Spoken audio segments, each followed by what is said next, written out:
In this quick tutorial, I'm going to show you how you can display text and scroll that text on an I2C LCD in CodeKit.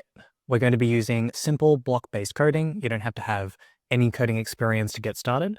And you just head to edukits.co/code to check out our free app.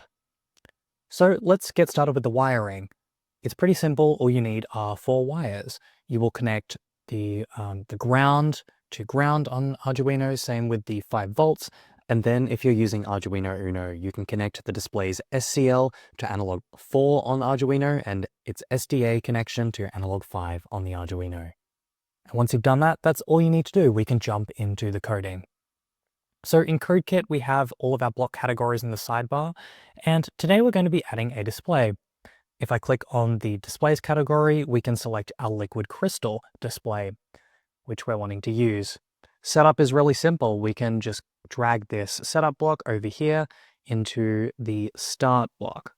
And this means that that's going to set that up 16 by 2, 16 characters wide, 2 down, and that's going to set that up when our code runs for the first time.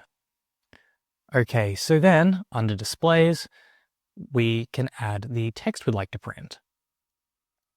So in this case, we could type our message here, but today I want to use a variable because we're going to scroll the text later and that will come in handy. So under variables, we can create a new text variable, which I'm going to call my message, and that's going to allow us to save our message and reuse it in different parts of the code. So we can say something like, "Hello world." And then to use that message to display on our display, we can go under the variables tab and drag out my message. Let's check out what we've done so far. I'm going to link CodeKit to my board and upload, which is a feature part of CodeKit Pro. If you don't have CodeKit Pro or you're just getting started, you can just click the copy to clipboard button and you can have the code ready to go in the Arduino IDE. You can see that our display now says "Hello World." That's really cool, and you can see how easy it is to get started with the display in here in CodeKit. We're going to take this to the next level by scrolling the display a little bit.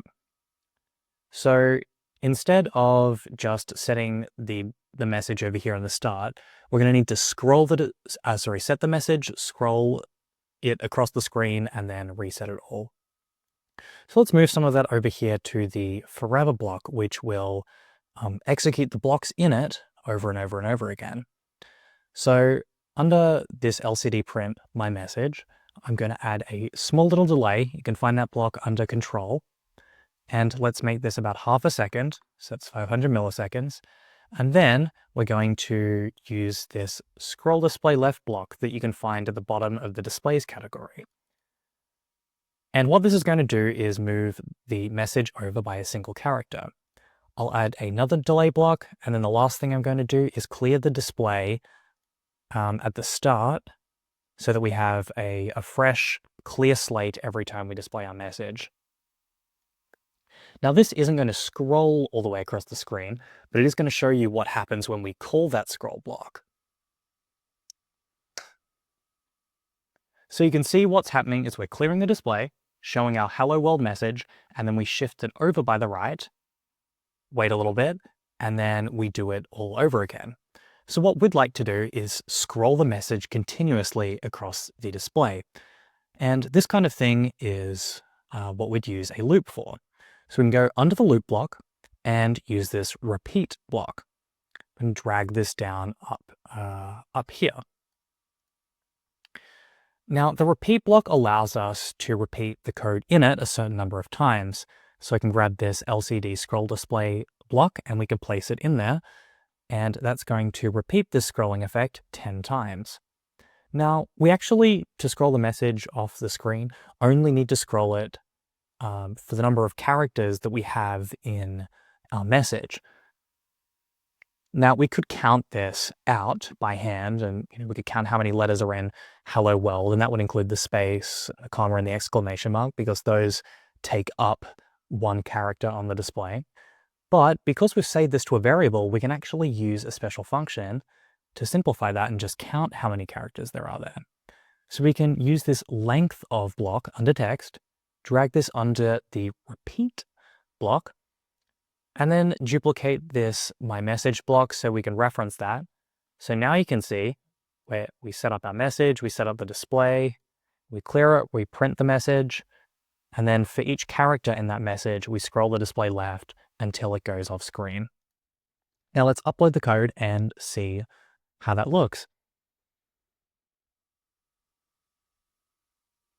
Okay, so now you can see, instead of just scrolling one character across, we are scrolling all our characters across, clearing the display, and then starting the whole process all over again. As you can see, it's really easy to get started with LCD's Encode Kit. This tutorial only really scratches the surface. There's heaps more blocks over here on the sidebar, as you can see, and there's also a bunch of extra displays that you can get into if you're looking to expand your skill set or just work with different components. And if you've enjoyed this video, make sure to subscribe to our channel to see more like it. The link to CodeKit is in the video description.